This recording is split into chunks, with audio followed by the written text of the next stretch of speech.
Hello? Okay, there we go. Hey, everybody. I love when people talk back. Great. My name is Ajanaé Dawkins. I am a poet, conceptual artist, and theologian, and I'm excited to be here. Love that. Peace, y'all. I am Truth, one half of Mother Nature, MC, educator, healer, and a black girl genius. Peace and love, y'all. I am Klevah, one half of Mother Nature, hip-hop scholar, global hip-hop ambassador, and badass MC. Period. I am Gloria, and I am faculty in the Arts Administration, Education, and Policy program at Ohio State. My government name is Gloria Jeanette Wilson. I am daughter of Henry Joseph and Gloria Rosario, Afro-Asian, rebellious, Black Filipina, Pansit, and chitlins. Mobile, Alabama, Deep South, Cebu City, Philippine Islands, transnational, ate, ita, sister, auntie to Miles, Addison, and Lauren, cousin, niece, textured crown, daughter, sonic visual, visual sonic, lyrical, bodying, party walking, pink and greening, Black Pacific, refusing containment, imagining otherwise, Fuji La. So good evening, everyone.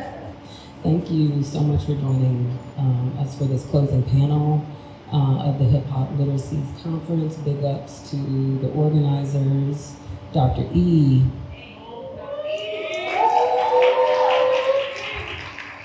Dr. Banner,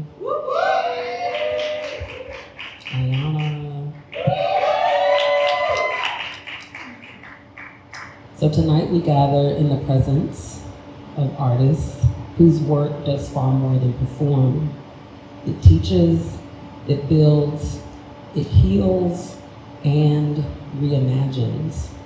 And so as an artist and educator in the field of art education, and someone shaped by Black studies, and in particular the range of what I call fugitive practices and refusals bound up in Black creative expression, I want to begin this evening not with a question, but with a composition. And so a piece titled A Black Composition was written and published in 2021, and it is my offering and a grounding for the work that we are here and what we're here for and what we have witnessed today. This piece lives in the wake of so many Black women thinkers and artists and ancestors, a historiographic lyric of sorts. It's a sonic, spatial, and spiritual framework for how I understand the work that Black creatives have always done. And so here are a few lines. What are the aesthetics of liberation? Liberation from living in the omissions.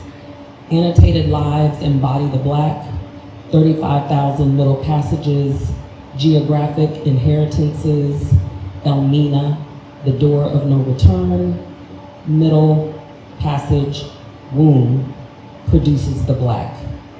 Ovaric, atmospheric, 35,000 echotones, partis sequitur dentrum.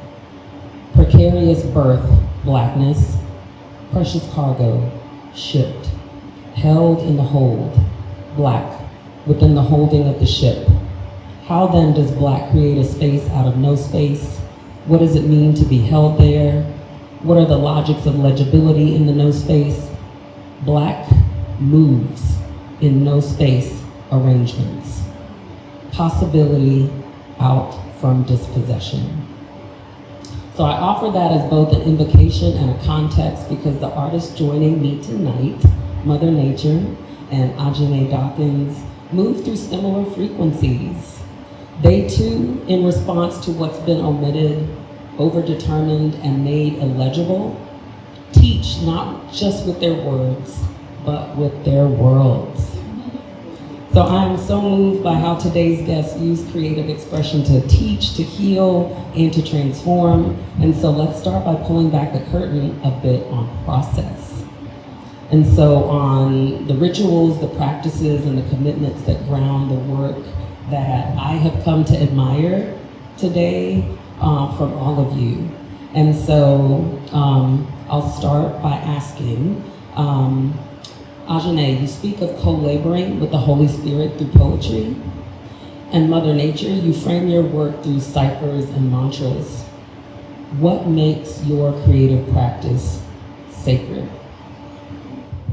Wow, what a powerful question. Man, what makes it sacred, I would say, is creating a space that we could truly be free. Not holding anything back, having a true divine sisterhood in what we do, and allowing ourselves to be vulnerable in this thing that we call hip hop, where all of the time we are not the centerpiece. I think that it's changing now, of course, but women have always been in this space for sure, but I think the spotlight is now on us. And now it's even more of a necessity for us to dig deeper into what does it look like for us to be in our freedom space on a 100% basis. How can we showcase ourselves, our lives, our imagination, our creativity in a way that not only releases us from our limiting beliefs, but the people and the kids that we are in front of on a regular basis can see that and allow themselves to step a little bit further into their own space of freedom. So I think it's sacred because it allows us to not only create a heaven space for ourselves, but also show those that we love and we care about and we mentor that they too can do the same.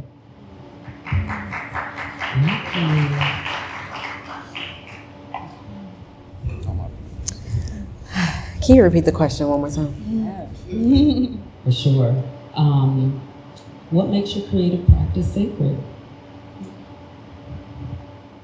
I think the creative practice initially is just so personal.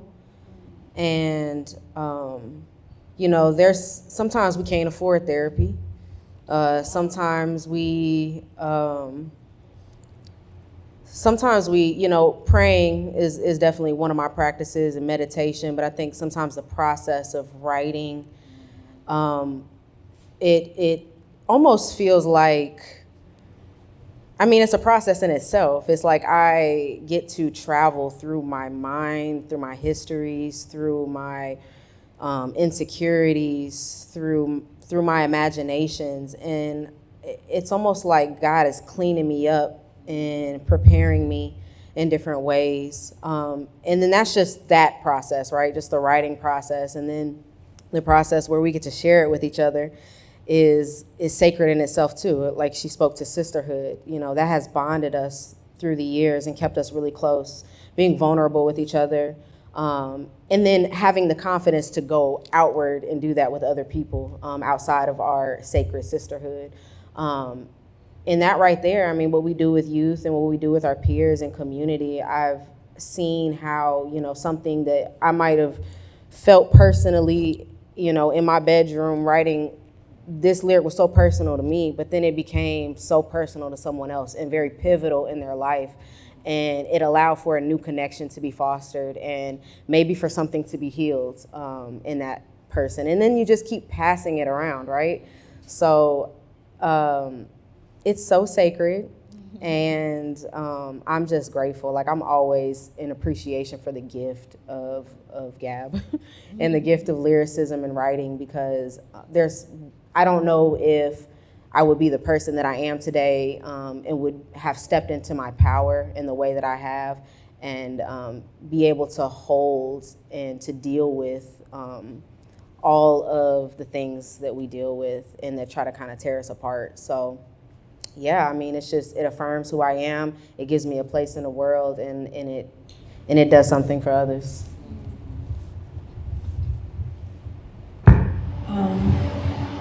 One, I appreciate you naming this sacredness not just being the work of creating, but the relationship that y'all have, because I think so much of spiritual labor is relational, or so much of the sacred work is relational.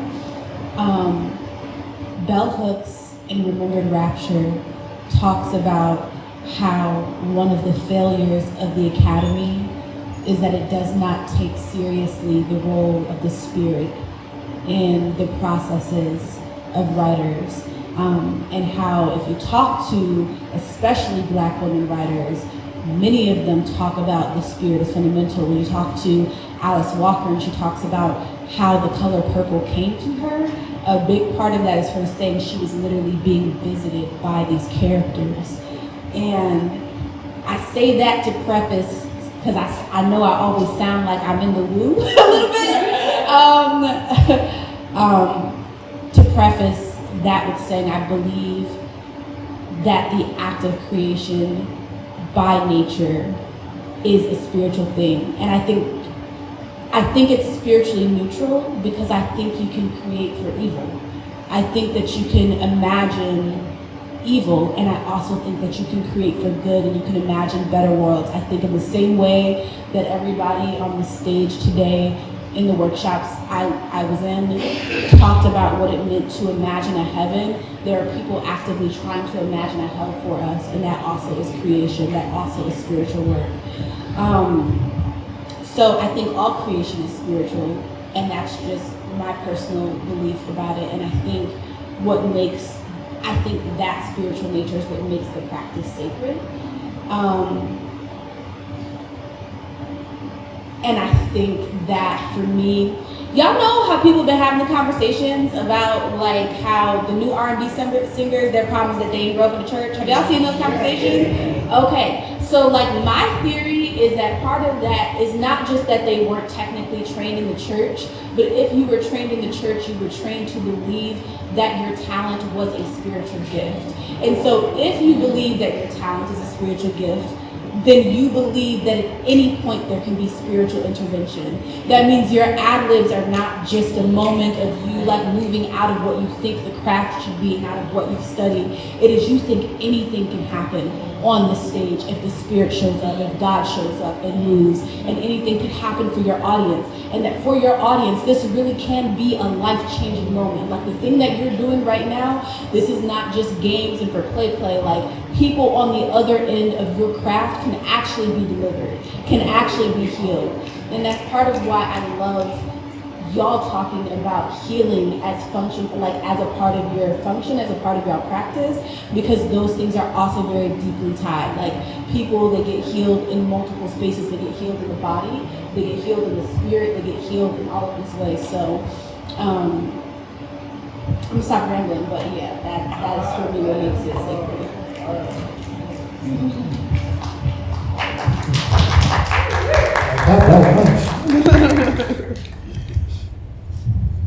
I took copious notes.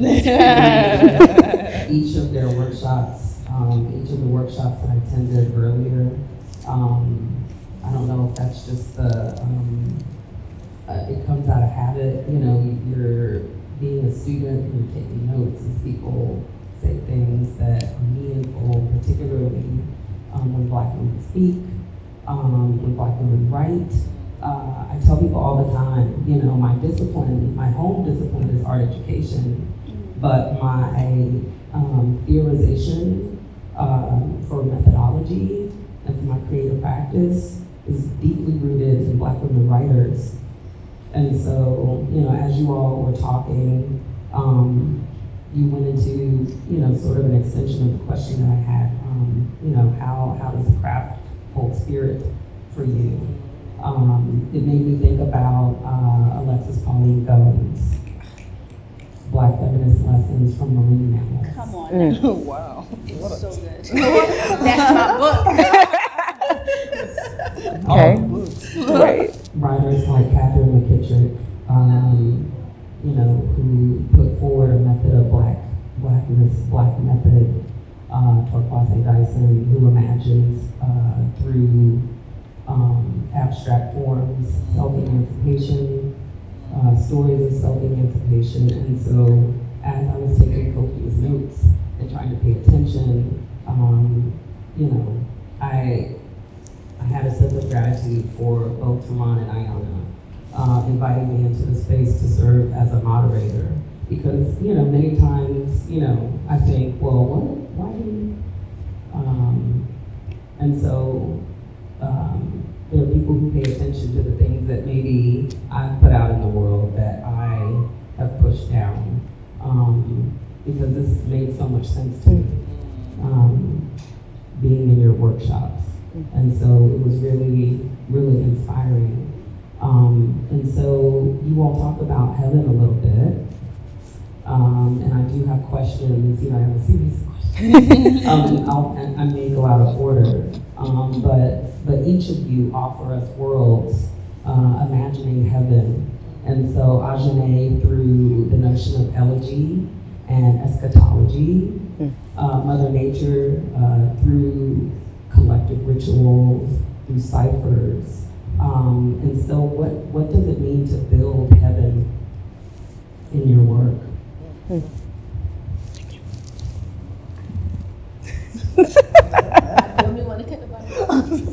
Go ahead. Well, I'll piggyback. Thank you for asking about this, because I was so excited in their workshop that I literally redirected my workshop in the back, because they said a few things that were in conversation with some of the work I do, and just gave language to something that I've been working on, or trying to get at, which is heaven is not just for the dead, which, and then I'm not gonna butcher y'all's longer definition about the importance of heaven making, but they talked a lot about the importance of heaven making in the earth. And for me, heaven is a deeply political concept, and I talked a lot about this in my workshop, about not just who the politics of who we imagine in heaven, or who it's difficult for us to imagine in heaven, but even our construction of what we think heaven looks like, who we think heaven is for, what is happening in heaven. I talked earlier about how you hear Black folks at the homegoing, we're talking about how our people are in heaven, talking to each other, singing, dancing at the spades table, doing all of these things. And so part of, for me, heaven making is thinking about, or world building and thinking about heaven, is thinking about who is allowed to build our collective understanding of heaven, who is allowed to shape our imaginations about what we think heaven is, who is sold the idea that heaven is something that you have to die to experience. How is our theological imagination impacted by our current suffering? I talked about, I teach a workshop on building heavens, and I talked about how when I go to different youth who have experienced different things have a different capacity to imagine what's happening in heaven, or to imagine an alternate world. Sometimes when I go to teach a workshop on heaven building to a group of youth who might have a lot of difficult circumstances, and I ask them what they think is happening in heaven, their answers are, there's food, there is fathers are in the home, or all of these, their answers are just about their material conditions. Sometimes it takes us just getting past the material work to even get to maybe somebody has wings, maybe glitter falls out of the sky, maybe there is something fantastical or beautiful happening. So for me, heaven is a political tool.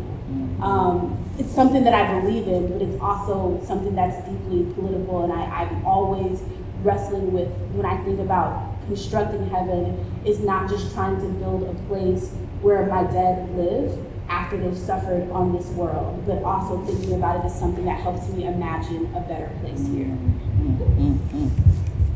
So beautiful. And even with your understanding and how you construct this idea of heaven, it even made us look at our idea of heaven building in a different type of circumstance, because when we look at heaven building as this necessity and this need, it comes back to, it's based on the fact of our real life reality being so effed up that we need to imagine a space that is better than where we are.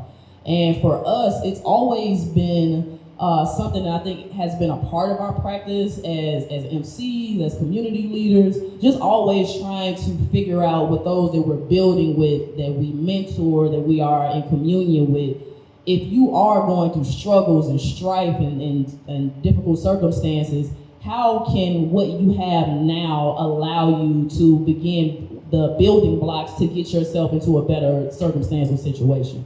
And hip hop has always taught us this. Not only has hip hop been a space for us to understand ourselves better, deal with our traumas, our issues, and the things that we kind of want to sweep under the rug, it makes you pull up that rug or knock down that curtain and really see, was this my fault? Do I have a place in this? Was this my issue? And if any of these things you can say yes to, that means you can have a change in that. And you have the tools to really reassess and make sure that as you move forward in your life, these are things that are constantly evolving and becoming more concrete in this heaven imagery that you have for yourself. So it's less of a imaginative thing, and it's really for us a space for us to figure out, where are we now? Where are we trying to go, and what do we have at our disposal to begin making this work a true practice that gets us to our end goal? So heaven building for us is not only just something that we, it sound cool and like it's this, that, and the third, but a real true practice that we want to put into our kids, our youth especially, because like she said, man, the kids that we in front of on a daily basis, they are going through things at home that the classroom is not taking care of. It's like, so we don't have therapists on hand. The counselors are slim and things like that. So if we can just get them into a space knowing that they at least have enough to get them to that next step, and then again, because it's a spiritual practice, know and have faith that the next, whatever else you need, don't think so far ahead that it's like, oh, it's impossible. Just like, what's my first step? And then once I get there, I know that by faith and by my intention, I'm going to have what I need to get to that next step. So this is more than just something that we can talk about on a panel, and more so about a real practice that we want to put into play for ourselves and our kids. Yeah. I'll piggyback off that. In our collective, we have a mantra. The mantra is, God is in everything, therefore everything is great.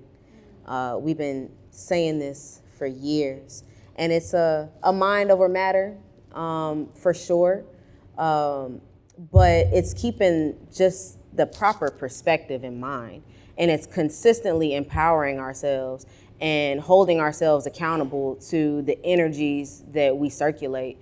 And so for me, God is in everything, everything is great. The whole heaven building concept is so necessary to times when we're miserable, and you look around and we're miserable. Even when I left the country and was talking to the kids out there in Morocco, hey, I don't want to be miserable. I want to, eradicate misery from my family. And it's just like, man, we all can agree that like the world is pretty messed up, and we deal with a lot of oppressions, from our food to the air, to the water, to the words that we hear, to the things we see on these screens, being in our screens all day long. It's just so much that takes us out of the spirit. But I truly believe it's in everyone's responsibility to actively create heaven where you can. And as a hip hop artist, I just think that it's a really cool space to be in, because it's like not everybody's here. Not everybody is on this frequency and trying to put this out. So it's like, in a way, with the miseducation of hip hop and through Mother Nature, we want to bring people back to nature, and we want to be able to work in the ways that nature has showed us, in the ways that the divine has showed us. There are root systems in the ground that communicate and feed each other and help each other. And it's like, man, if we could operate like that, human to human, if we could treat animals with the same respect, I just imagine, being in a space that's just full of light and love, and it's possible. And raise a hand who's ever felt depression or been in a state of depression or anxiety. And it be kind of tough to crawl out of. It's a mental space, it's a physical space, it's your aura, it's a whole lot going on. But then when you are kind of delivered from that energy and you feel what it feels just to be good, and like it just feels so good, I don't want to go back there. I ain't trying to do that again. So I feel like if we could start, and it might start in small groups and small little clusters, but if collectively we can start to kind of transmute that energy, I don't really think we're gonna go back. So yeah. At some point we gotta talk about Morocco, but that's a conversation. Yeah. As I sit here and continue to listen to you all speak, as I was, deeply engaged in Mother Nature, your sound cipher exercise, and I think of all of you as teachers in the ways that you've talked about the work, and I so much appreciate your methods for teaching. And so I'm thinking about the idea of a sonic frequency as both pedagogy and theology. And so with that, what have the learners in your spaces, the students, the youth, taught you about truth telling through sound?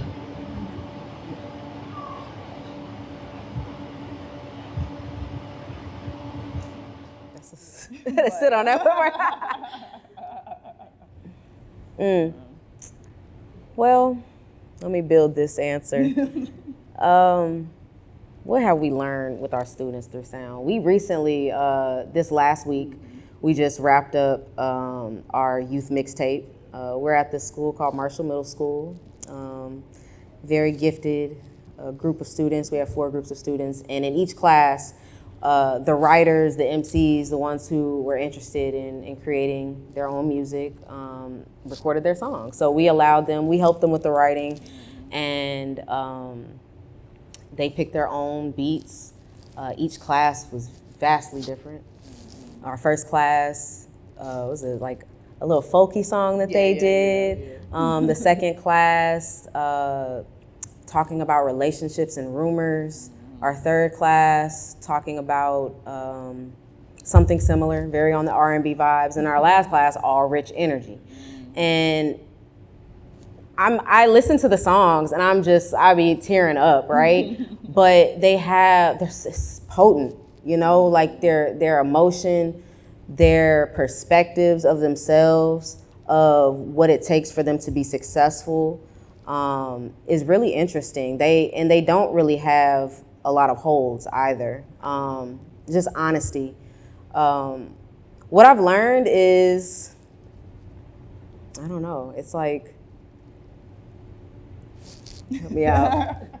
I say something that I've learned from them when it comes to the sonics is that when given the space, they will showcase who they are. And I think that relates back to us as people in general. If you know that who you're in front of and who you're communicating with are truly there to assist and to listen and care, then that barrier instantly breaks down.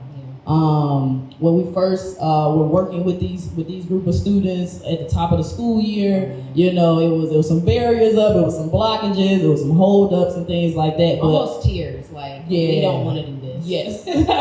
And we just like, okay, how we gonna get through the school year if y'all not working with the program? But again, when it comes to hip hop, especially, you have to, in the cipher, essentially, you have to allow people to show up when they're ready.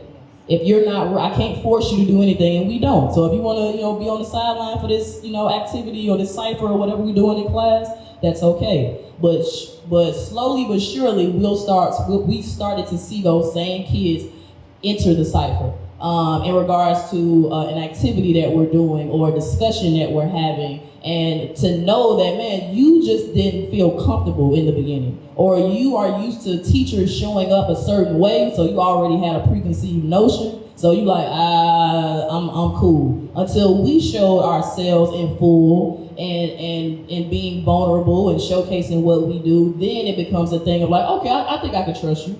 I think I'll rock with you. Or y'all cool, or y'all laid back. So being able to see our kids blossom over time, which is the greatest aspect of working with the same group of kids for a length of time, we start to see them vocalize more, open themselves up. So the same kids that are making records and things like that, it could be that aspect of it, or just our kids that are more quiet in class in the beginning. Now they are the main ones coming in. Hey, Truth. Hey, Klevah. Hey, da da da. And it just shows that this is a space for them to be free. And I think it shows us that as long as we are showing up authentically, then we will always have space for our kids to show themselves in full and feel free, you know what I'm saying? So sonically, it's always a thing of just continuing to listen and care and show that to your students. And I will add, I don't know how I missed this, but so something that we do in every miseducation course, any group of kids, it's like on the first day, we start a class playlist.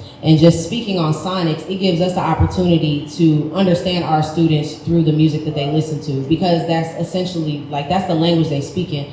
There are times when we're in class and these kids, they don't want to pay attention because they have their headphones on and they listening to what they love to listen to. So the class playlist, which they can always add to, gives us an opportunity to know, like, okay, I can get a peek into your life based on what you're listening to, what you're attracted to. And then from there, we're going to grow and I'm going to learn more. But it also gives the other students the opportunity to share and connect and cipher through something that's very, like, it's very disarming. You know, when, oh, go ahead, put your songs in here. Like, come on, we're finna jam. I feel like kids, one, feel a part of the cipher. They feel like this is a space. I have ownership in this space. I can be myself. You become more comfortable in your sonics and your sound. Like, there's some kids who listen to some alternative music. There's some kids who listen to older music. I'm like, how you know this? But it creates a culture in the classroom. So that would You had me stumped with this one. I was over here fighting for my life. But I think for me, through sound, students have forced me to shift what I value as a learning tool in the classroom. And they have taught and re-educated me about what feels the most important for me versus what allows them to both engage and then also demonstrate that they also are scholars and, like, are co-laboring with me. So by that I mean I'm a poet. And even though I started in spoken word, I started in slam, I started on the stage, I started in oral traditions, period, because my grandfather and my father are pastors, right? So I started by all story and narrative coming to me by ear. You get deep enough in your degree and you think books is the end all be all. You know what I mean? You think that these students need to be reading. And they do. There's a literacy crisis going on, do not misquote me. They need to be reading.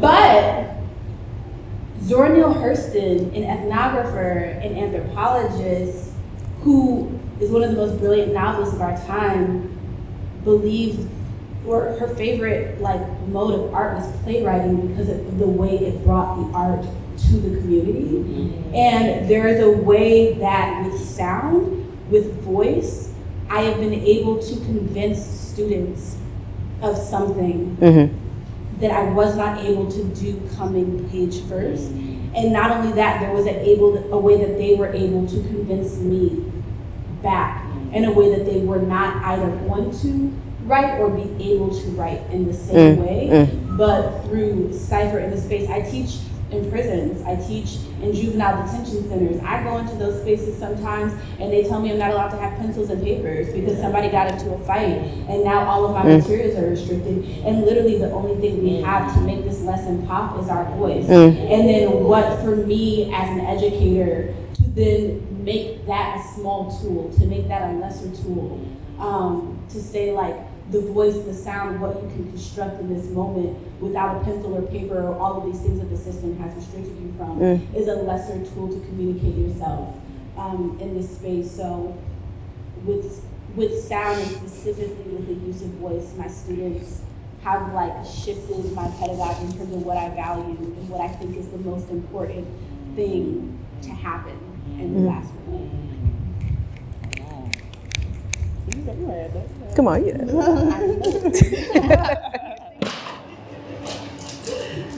Your responses remind me that the best teachers stay open to learning as well.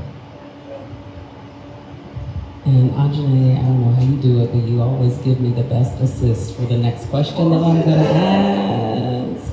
You talked about your father, and so I'm thinking with the idea of lineage and legacy. And so my question for you all is, who do you carry with you as you're creating, as you're teaching? How do you honor lineage? I think the three of you all said that you're 90s babies. I'm a 70s baby. And so you all are the next, generation. Who do you carry with you?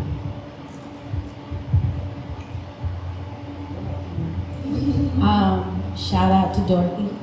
I carry her, that's my great grandmother. And so I definitely work a lot with my matrilineage in terms of demonstration of intimacy, demonstration of love, and I work a lot with my father's lineage when thinking about demonstration of craft, because my father's side of the family are artists. My dad is a musician and a rapper and a pastor.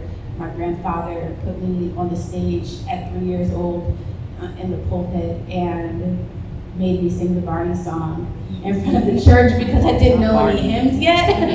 But he never wanted me to be afraid of being somewhere with a microphone in my hand. So he had me singing the Barney song in church until I could learn the hymns. And he also never wanted anybody to tell me in a church space that I couldn't speak because I was a girl, because I was a woman.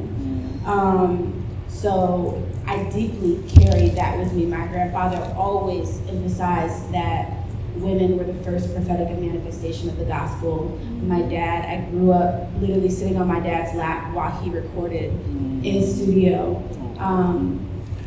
And there's also the complicated nature of carrying folks with me, and for me, carrying them in my work as a poet, because I'm always writing about my family, which I know they're sick of it. They're like, girl, stop talking about our business.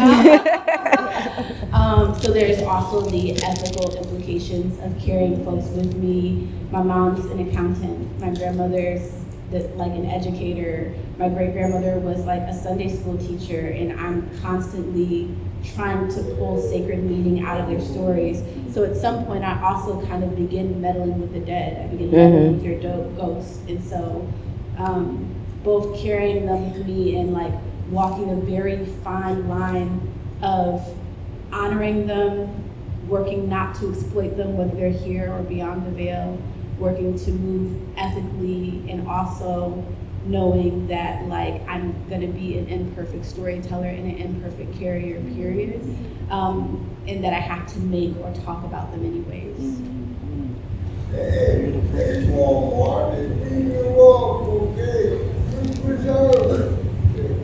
Hi. You all right? You got his piece. Alright,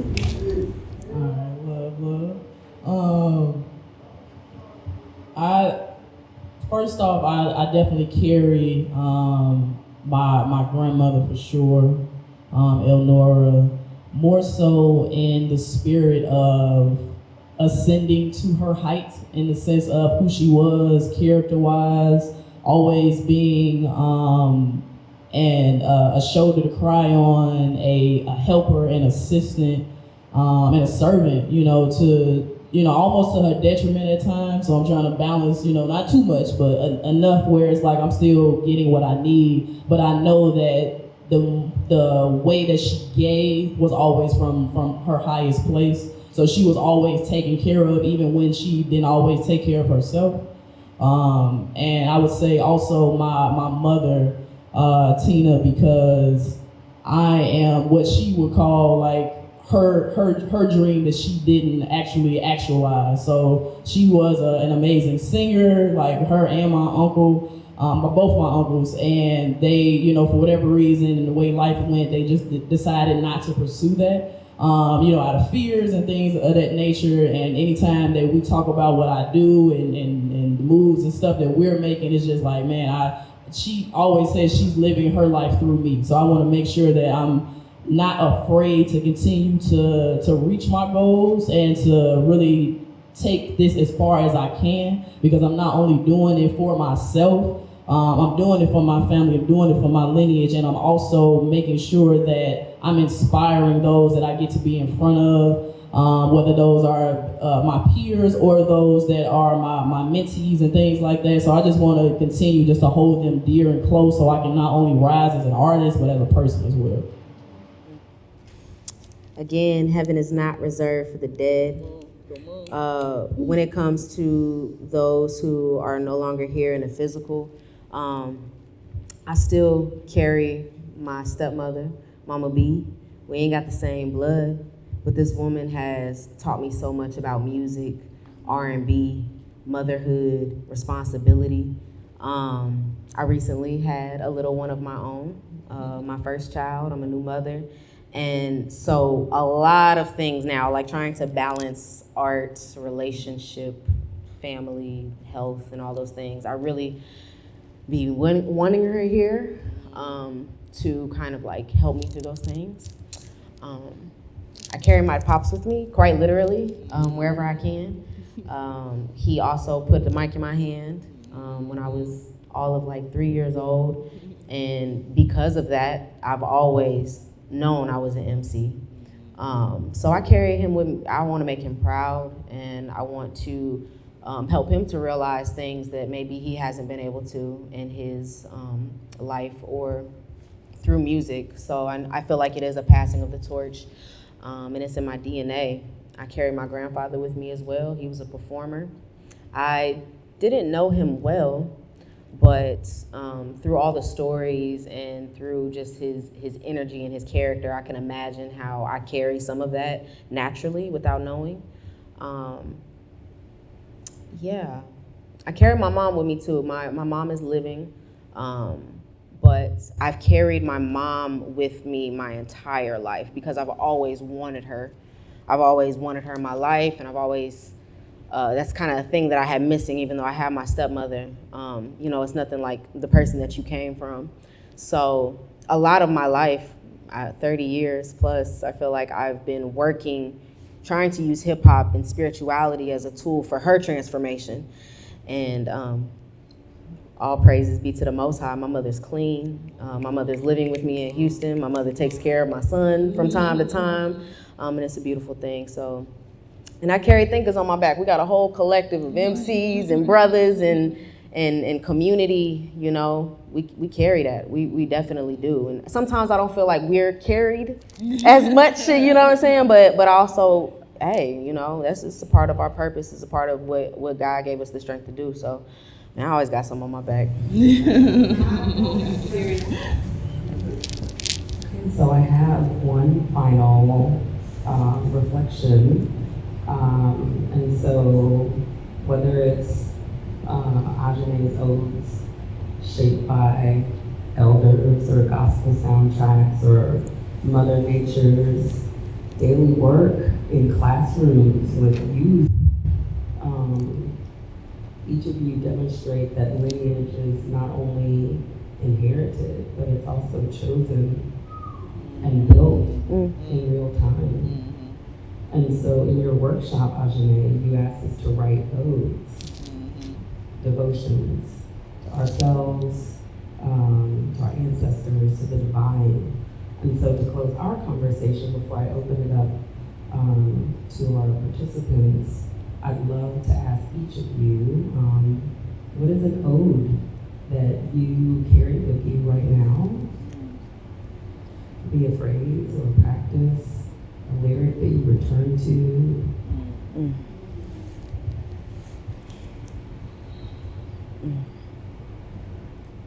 God is in everything, and everything is great. That's a collective ode. I did write an ode. It's down there. It was something about from seed to sunshine, I pushed through the mud with fresh ground to stand on, to lay on, to play with, to dig through.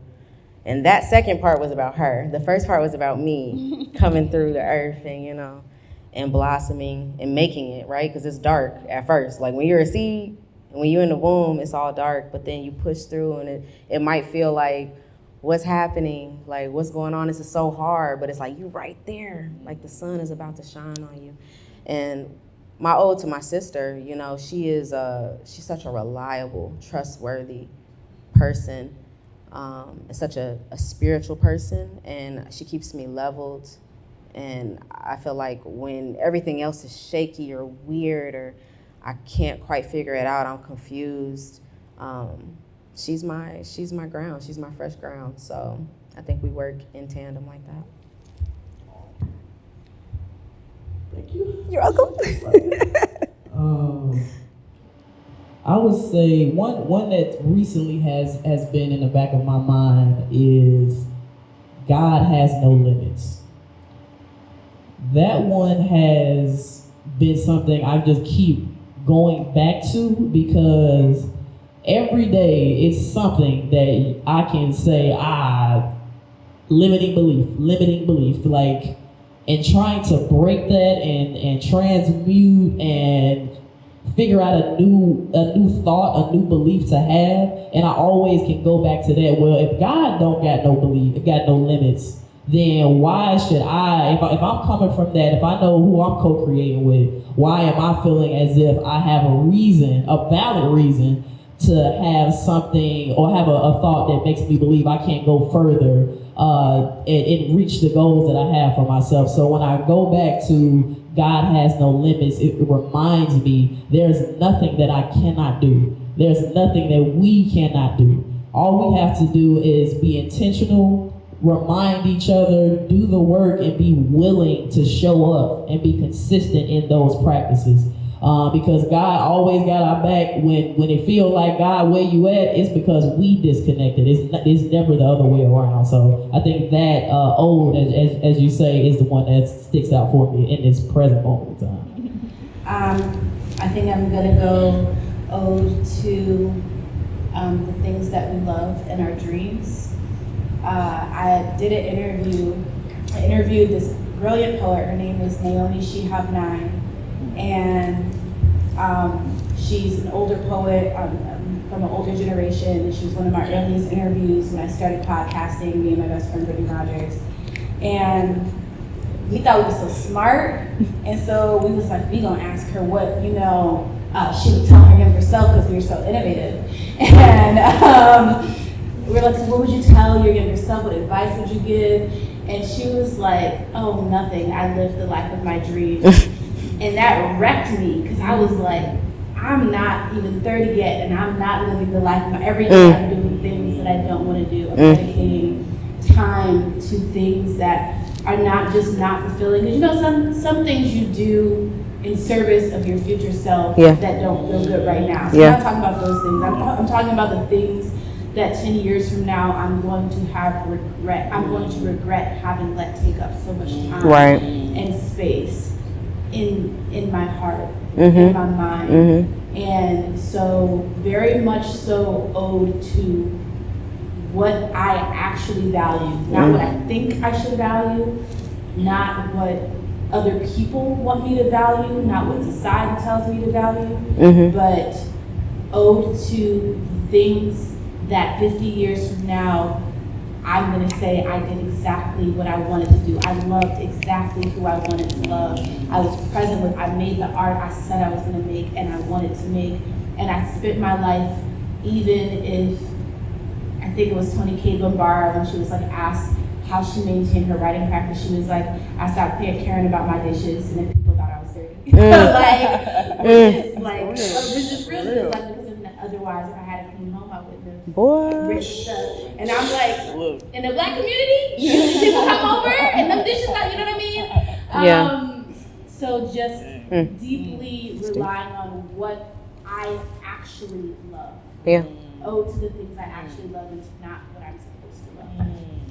Yes. I love that. Leave them dishes there. The laundry too. Questions, connections of questions. Can't do it all. And so, what is resonating with you all? I was very nervous coming here today because this is my first time attending a conference for this particular purpose.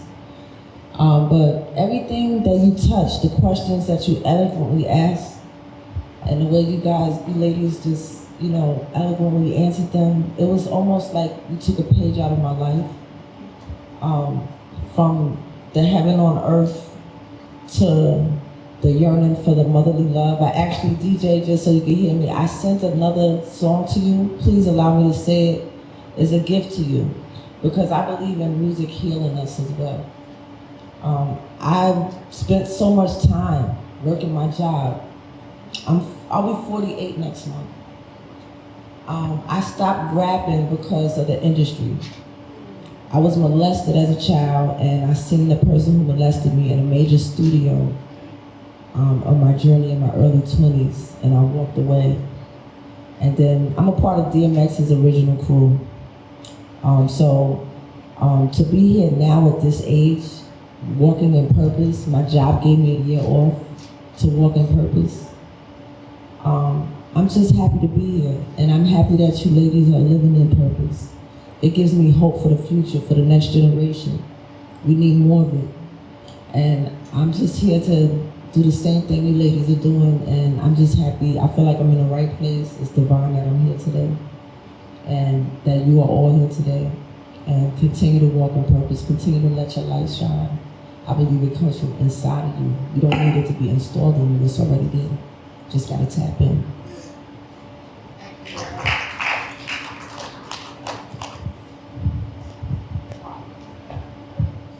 Talk about rec is the question that you all initially asked, is what makes the space sacred. And I too, not a computer, but on pen and paper, forever learner, I wrote, that is beyond me, us, ancestral, a portal, a connector, a vessel amongst vessel, sacred is relational. But there's this juxtaposition of understanding, right, and practice, what you all were talking about. And the concept of unbelief is something that is ongoing for me. My belief system, root systems, right? And so this concept I'm getting in of heaven making, right, that you all talk about in this space, how do our unbeliefs keep us from creating the conditions of heaven making while understanding what those unbeliefs are that you all are navigating? And if you can talk through those, because then we can also see a mirror to breaking those unbeliefs to then build and heaven make in collective as root systems. I would like to respond to that real quick. I definitely, self-esteem, I don't know if that's what we're talking about, but for me, self-esteem has always been a challenge. There's roots, and I kind of know what those are. We could talk one-on-one, but for me, one, listening to the people that you trust, listening to Cypher, listening to the people that you trust. I think that there's some times where there might be a disbelief so deep-seated in me that it might not even matter what you say, but if you say it enough, or if I say it enough, or if I write it down enough, I can begin to challenge it and find some new paths to take through that. In our practices, in our writing, I am constantly affirming and trying to create new beliefs within myself. Affirmations, I think words are power in general, right? I think literally the words we speak are spells. The English language in itself is so insufficient for us to even be able to form a clear and powerful understanding of who we are.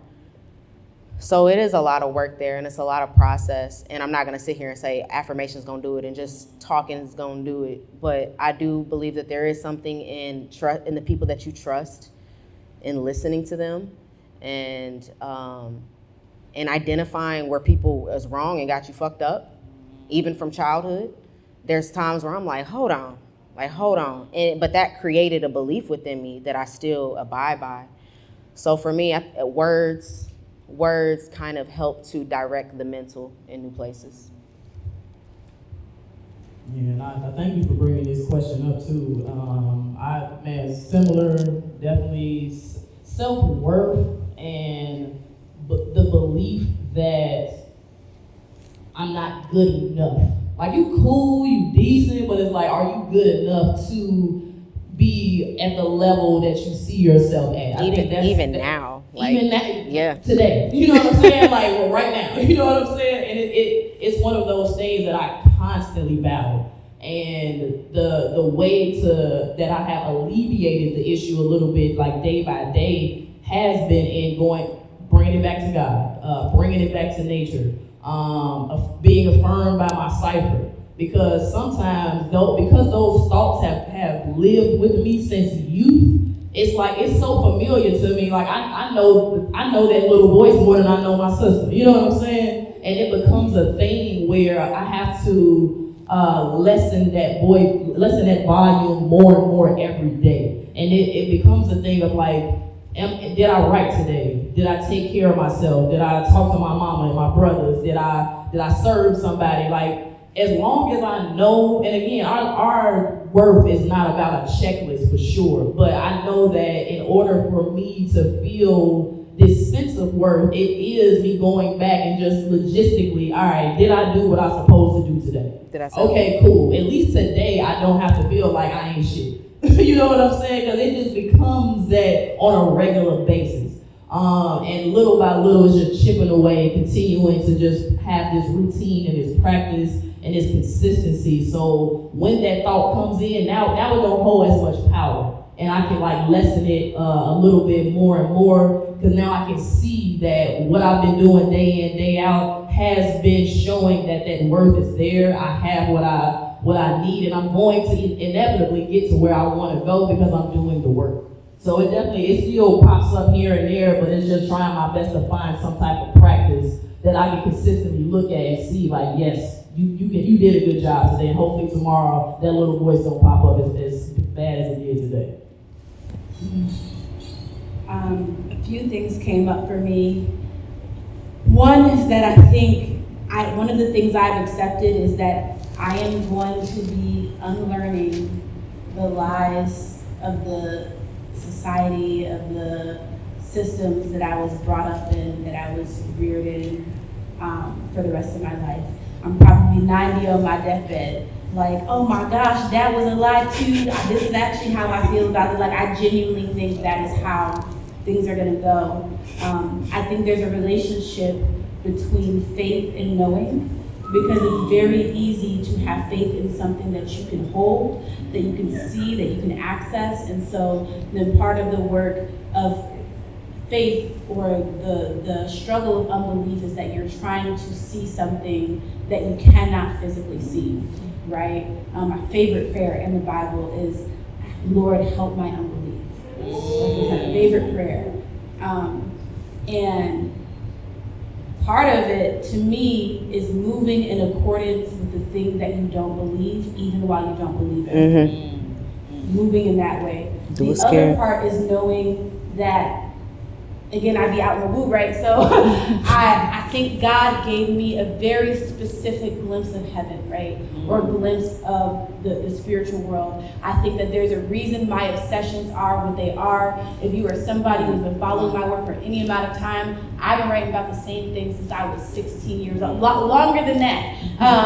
But I've been writing about the same things for a really, really long time, because I think that's what God gave me divine vision into.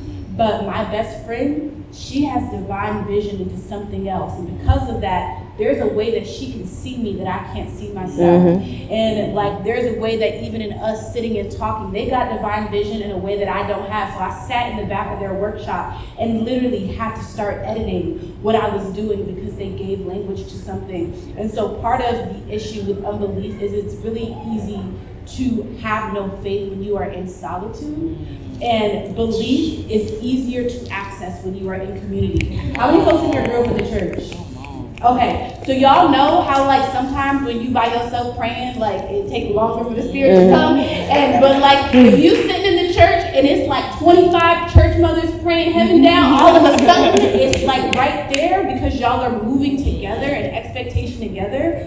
Like there's something about having access to the imagination of the sister sitting next to you that helps you see more. And if you can see more and you can touch more, it's easier to believe in something that you would not have had access to before. And then just touching on, because you hit the nail on the head when you said English is so limited. Everything about our experience is so limited. You travel and realize you know nothing. You have no concept for like the idea that we can even really imagine God. And so I think a lot about, like recently, there was a huge thing with TikTok. They want to take TikTok down. Everybody fled to Red Note, and there was a language barrier when everybody fled to Red Note. And part of it was it began difficult, not just because there was issues with translation, like the translation was happening, but there wasn't words in the language for them to understand what they were saying. So there was no word in Mandarin for debt collector or credit score. Right. So they could only translate it to thief. And if that is what you believe when you hear about the experience we're having here, then that shifts your entire politics. That shifts your entire understanding of yourself. So everything about what we do is limited to what we currently have access to, which is why you have to be in community with other people. It is the only thing that will shift your understanding about yourself. Thank you, girl. Oh, Mike, we collected mics. These don't work anymore. I thought I got to ask one question. This one died. Oh, wait. Check. On it, you got it. Okay. Don't work too long. You got a purple? I've been saying this for a while. And so often, you know, I'm thinking about, and we're wrapping it up. I think about how. One more. I think about all the ways Black women have always been world builders, and the strategy to make our work, who we are, illegible. And I'm fine to be illegible. Let me be illegible. Who needs to know? And so you all are a gift. Thank you. Rishika, you're a gift. You're a gift of who you are and what you do. And I just thank you for, you know, all that you do. I will continue to follow your work. This is not the last time we will be together. Yes. Thank you all for hanging with us all day long. Once again, big ups to the organizers.